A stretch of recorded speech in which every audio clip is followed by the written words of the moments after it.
Hi, Reggie. Hey sis, how you doing? I'm good. Welcome to the Happy Place Virtual Festival. I'm really looking forward to this. Obviously, I've had the chance, weirdly, to interview you before, but this is just more of a chat.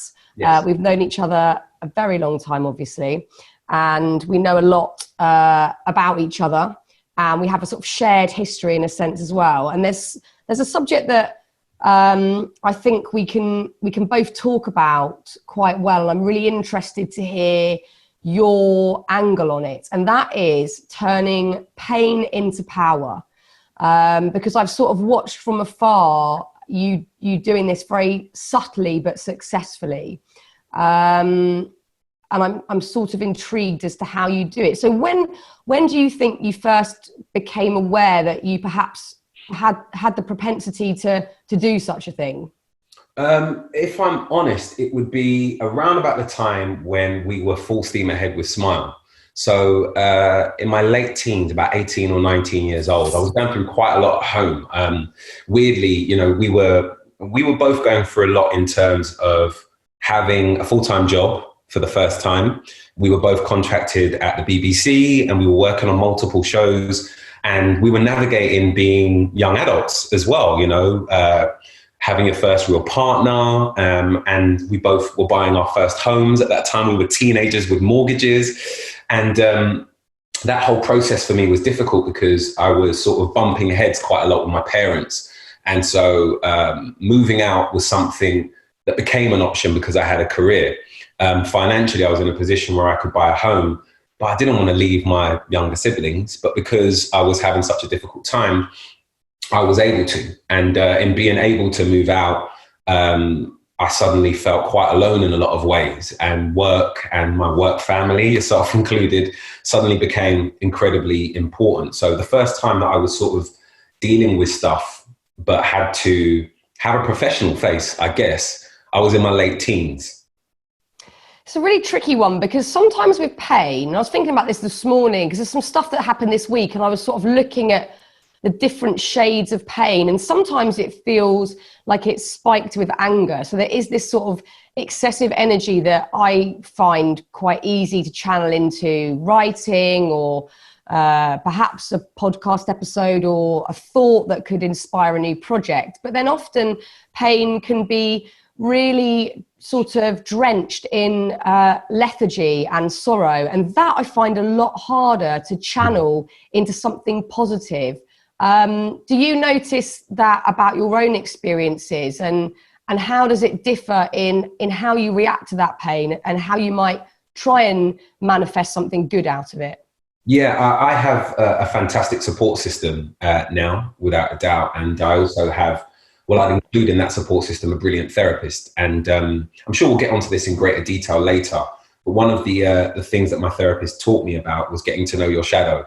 And getting to know myself at my worst, knowing what my triggers are, and also understanding how I can regress in a lot of ways when challenged or when I'm feeling unhappy or not necessarily at my best, has taught me to become comfortable with that shadow. And that shadow is now familiar to me. So I can see him, quote unquote, appearing a mile away.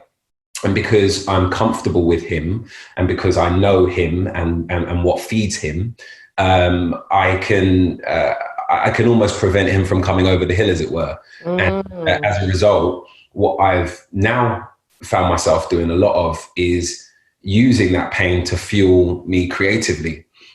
So I've never been as creative as I have been in isolation, because the frustration of not being able to live my normal life, like a lot of us are feeling at points, I've channeled into art in a lot of ways, and being able to express myself through characters that I've created, or writing difficult scenes that deal with difficult themes, has given me a place to channel some of that tough energy, you know?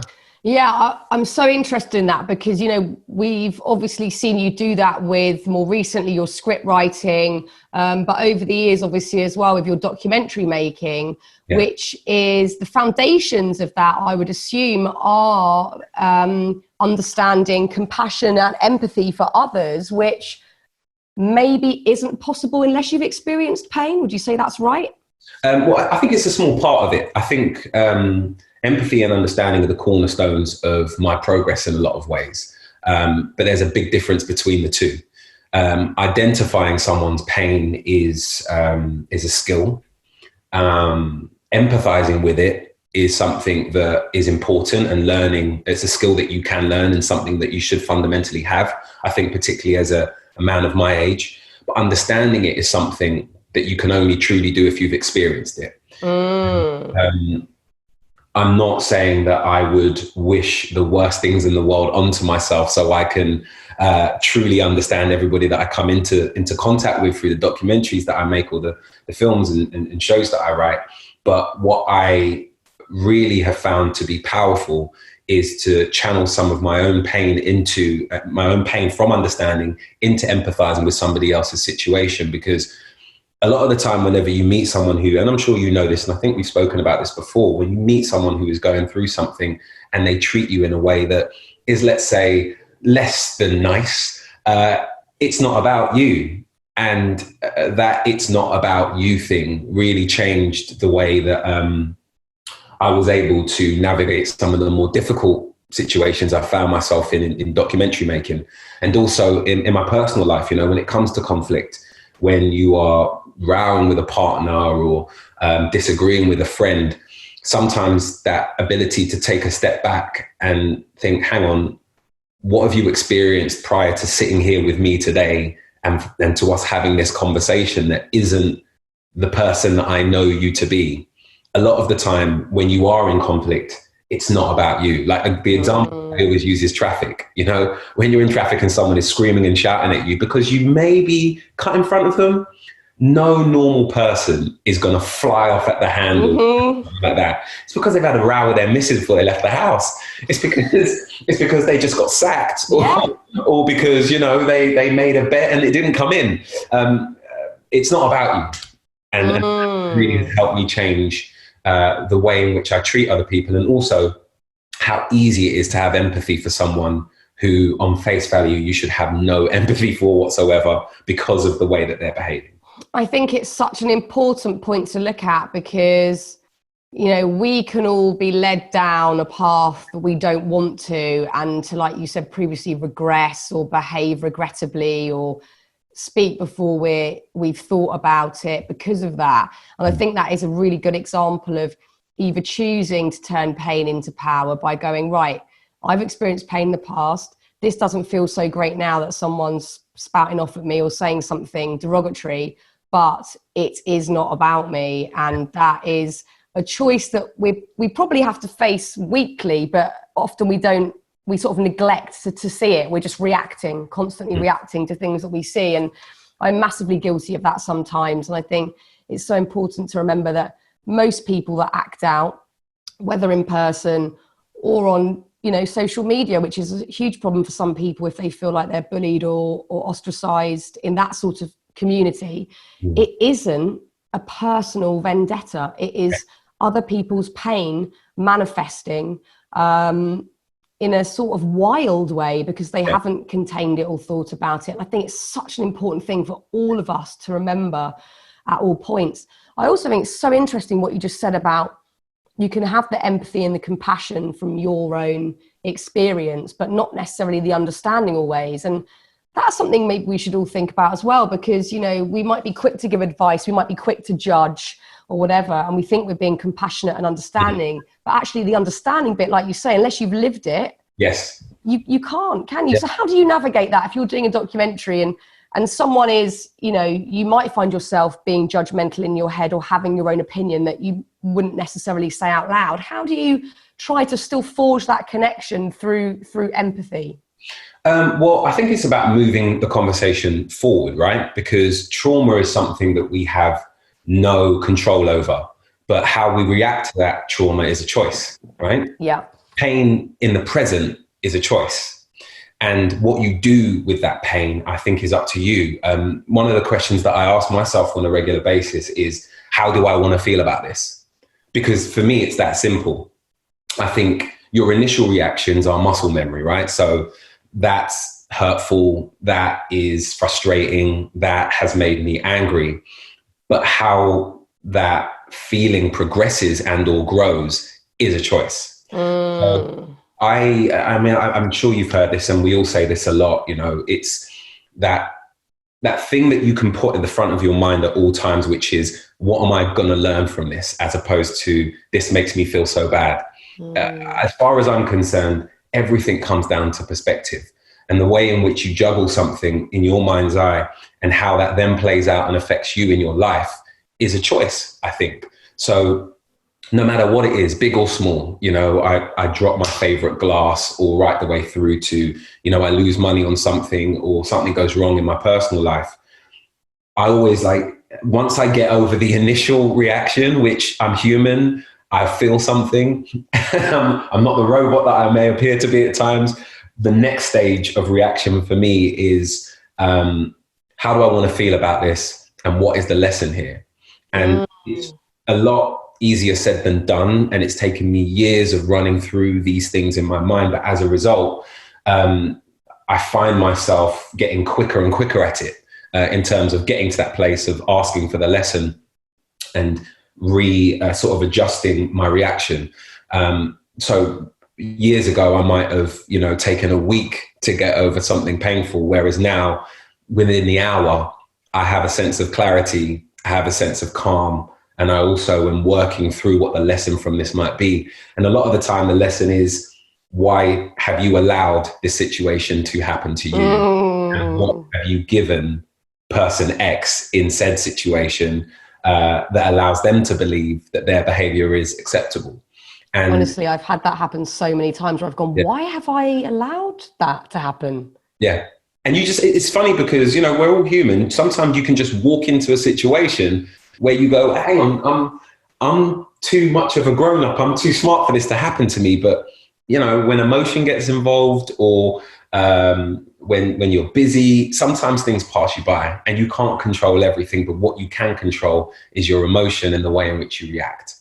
So that, again, is empowering, because essentially what you're saying, and I'm taking a lot from this, is you can do that by practice. This isn't because, you know, you are necessarily, you know, mentally stronger than other people, or mentally more advanced than other people that way. This is practice. Yeah, this isn't about being smart. Absolutely. This isn't about being smarter than anyone. This isn't about being more zen than the next man. This isn't about reading more books. This is just about being given incredible tools that you can use day to day. And as I said, I've got a brilliant support system who have given me these tools, from family members right the way through to my therapist on the other end of the spectrum, where, should you find yourself in a place of conflict, these are the tools that you pull from your tool belt.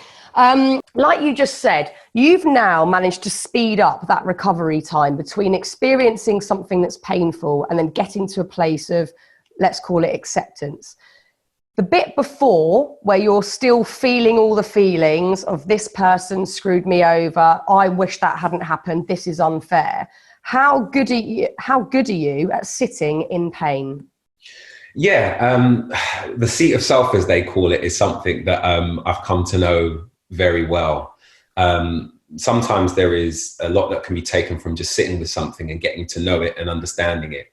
And at my most difficult moments, I've just sat still. And I know that you're guilty of this as well. When you have a busy life, when you are responsible for a lot of people, you can very easily put things off. And one of the most important things not to put off is the way in which you talk to yourself. And I've learned to talk to myself in a much kinder voice. I've learned to be kinder to myself. And a huge part of that has been, okay, this really tough thing is going on at the moment. Let's sit with it. Let's get to know it. Let's get to know the shadow. Let's ensure that this doesn't trigger anything negative in me that can affect me long term. And now let's figure out how we're going to deal with it. It will always come down to perspective for me. And it will always come down to the way in which I can turn that pain into something positive. And as a result, I think that I've become much stronger because of it. And when turning it into something positive, say it is something to do with your work, you know, writing or whatever, because that's often my absolute go-to is, I might feel really, and I felt it this week, really like struggling with something mentally. But I can always, I've got this glimmer of light, which I feel very lucky to have, which is I'm going to write about this right now because I'm onto something here and I don't know what, but I need to write about it. But I wonder for you if that is enough to negate the feelings for you personally, because often I'll write about it and try and figure it out and it might take the heat off, but I'll still be sometimes left with, for me, my go-to negative will be self-loathing. So picking myself apart, not being very kind to myself. Yeah. I wonder if during that creative process, that is enough for you to sort of negate any of that negative stuff you were sitting with. Yeah. Well, it's interesting, isn't it? I think we all have our own cross to bear. And, you know, you said that yours is self-loathing. Mine for a long time, mine was achieving enough and fulfilling potential and not letting down people that I love and respect. They were like the big crosses that I was carrying, you know, and it comes back to that thing about being kinder to yourself. I think investing some of my energy into creating during a time of pain has allowed me to feel a level of clarity because it becomes a purge in a way. You know, I love that thing that you put on Instagram the other day, or maybe it was even yesterday, where, you know, you sort of drew out how I feel versus how I could or should feel about a thing, right? The purge for me is being creative, escaping to this world and delivering emotional lines of dialogue, getting out of my system all of the difficult stuff that is in the back of my mind. And once that purge has happened, there is a level of clarity to deal with the thing that is in my lap. Right, that's interesting. Way. And maybe that's just the way that my brain works, but it's almost like just sort of clearing the slate and then having enough headspace and enough room to be able to work through some of the difficult things. Like I love to be able to talk things out and I love to look at things from different angles, but I can't do that if I'm not clear. If I'm trying to prioritize me and how I feel while juggling 50 other things, which is so doable, particularly if you're responsible to your partner or your children or your job or whatever, or all three in some cases. In your case, you know, it's easy to go a month without dealing with the thing and just push it down because feeding your kids tonight is more important than your stuff. But the reality is, if you don't deal with your stuff, next week you might not be able to make dinner. Honestly, it's so true. And I think for so many people, you know, so many people out there will go, oh, I'm the bottom of my list. You know, all these things come first because they have to, family, work, maybe you care for somebody, whatever it might be. But like you say, it's so essential to make sure that you are okay and that your foundations are stable. If you are distracting yourself relentlessly and you've noticed it, you're like, oh God, I am really like doing a million things and distracting myself from what's underneath the rug. How do you snap yourself out of that to then just deal with it? My mate Nicholas said something the other day that was brilliant. He said, you know, there's a reason when you're on a plane and it's going down that they tell you to put on your life vest before you put on anyone else, right? And I think that it's exactly the same thing with your mind. If you don't look after yourself, you can't look after anybody else. So I try and be as strong as I can for me, because I know that in doing that, I can look after the people that I really love. And because I started to learn and understand the power of that quite a long time ago, that process of looking after me is so much quicker now. You know, a long way to go. I've still got a lot to learn, but me versus me 2 years ago, we're worlds apart. We are completely different people because there is a challenge, should you be willing to be aware of it, that you can face every single day. If you're pushing things down and if you're not running away from the difficulties, there is something there every single day. And how you deal with that, I think says everything about how quickly you can progress. And I'd like to think that I'm still progressing, you know? I think so often we're mean to ourselves, thinking that we're perhaps self-indulgent or selfish by dealing with the stuff that we know is lurking beneath. But, you know, like, was that Mr. Nicholas Pinnock who said that to you? Yes, one of my correctly. I love Mr. Pinnock. I think he's an absolute well of knowledge, and anyone out there who doesn't follow him on Instagram, you must. He's a brilliant man. With an incredible beard right now as well. Oh, his beard is fantastic. I absolutely love it. It's a castaway look. It's brilliant. Yeah. I think that, you know, it's essential that, you know, like you say, you put the life jacket on and you don't deem yourself selfish for doing so. It's a really good place to start. Reggie, thank you once again for being so honest. I always appreciate what you share and how you share it, and how you talk about life, because I think it's just so wonderful. So thank you so much for your time, and thank you for stopping by the festival. Thank you.